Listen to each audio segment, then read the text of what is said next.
La ville de Clermont-Ferrand a accueilli la 11e rencontre nationale de la réussite éducative, réunissant plus de 400 professionnels de l'action socio-éducative. Organisée par l'Association nationale des acteurs de la réussite éducative, ces 2 journées de travail et d'échange, où se sont succédés ateliers et tables rondes, ont notamment permis de mettre l'accent sur les difficultés et la fragilité des dispositifs.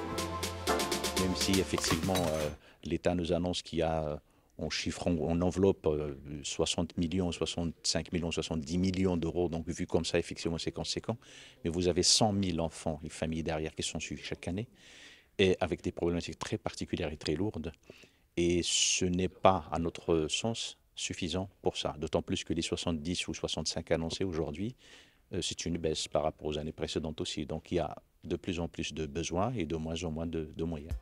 Un rendez-vous qui a également permis de mettre en avant l'action de la ville de Clermont-Ferrand, notamment à travers son dispositif de réussite éducative.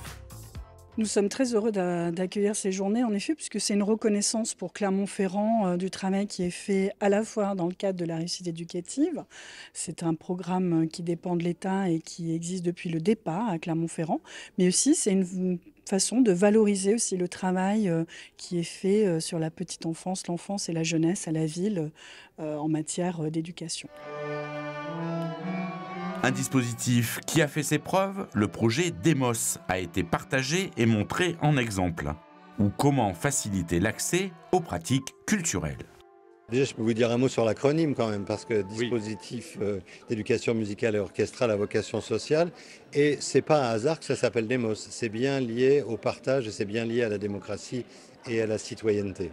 Et sur le terrain, il s'agit de donner accès à la musique classique et à l'orchestre symphonique à des enfants vivant dans des quartiers populaires où l'accès à ce type de culture, à ce type de pratique n'est pas évident, immédiat.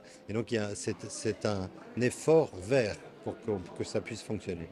1, 2, 3, 4.